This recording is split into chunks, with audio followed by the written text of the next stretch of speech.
CID के season 2 में CID inspector Shreya की मौत एक आतंकवादी हमले के दौरान हो जाती है, जिसे कि सीआईडी के सारे टीम और सैनिक उसे शहीद समझते हैं। सीआईडी इंस्पेक्टर श्रेया की मौत के करीबन 2 साल हो चुके हैं।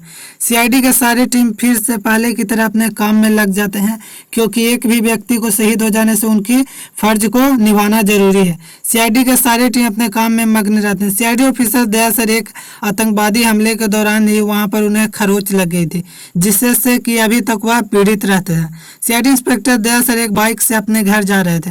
अचानक उनके रास्ते में एक भूत दिखाई पड़ती है, जिसे देखकर सीआईडी के सारे टीम बहुत ही चौंक जाते हैं।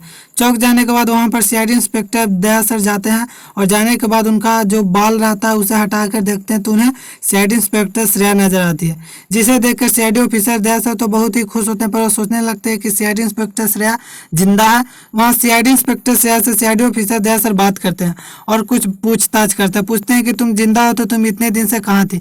सीआईडी इंस्पेक्टर श्रेया बाद में बताती है कि मुझे कई सारे आतंकवादी जो हमले किए थे उसमें से एक आदमी जो था हमारे तरफ से सैनिक था, वो आतंकवादी से मिले हुए था। उसी ने मुझ पे गोली चलाकर मुझे उस आतंकवादी हमले को सौंप दिया था। उसने करीबन मुझे 2 सालों से बांध कर रखे हुए था। मैं कैसे कैसे करके वहां से भाग के निकली थी, जिसके कारण सीआईडी ऑफिसर दया से उन्हें लेकर सीआईडी ब्यूरो जा रहे थे, पर CID inspector Shreya CID bureau जाने से मना कर देती है और सीआईडी ऑफिसर दया सर के साथ वह अपने घर जाती है। घर जाने के बाद सीआईडी इंस्पेक्टर दया सर को बोलती है सीआईडी इंस्पेक्टर श्रेया कि यह बात सीआईडी के टीम को किसी को नहीं पता चलना चाहिए, नहीं तो आदमी बहुत ही खतरनाक है। वह सारे आतंकवादी को यह बात बता देगी कि सीआईडी इंस्पेक्टर श्रेया भाग चुके हैं, क्योंकि वहां पर अभी तक किसी को नहीं पता चला है कि मैं वहां से फरार हो चुकी हूँ। जिसके कारण सीआईडी ऑफिसर दया सर यह बात किसी को नहीं बताते हैं, बल्कि जो सैनिक रहता है जो कि इंडियन रहता है, बल्कि वह आतंकवादी से मिले हुए रहता है।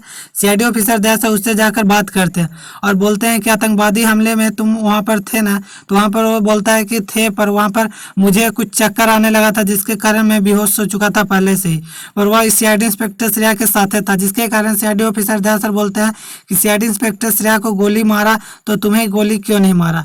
वह आदमी समझ जाता है कि सीआईडी ऑफिसर दया सर को कुछ शक होने लगता है, जिसके कारण वह सीआईडी ऑफिसर दया सर को इमोशनल कर देता है।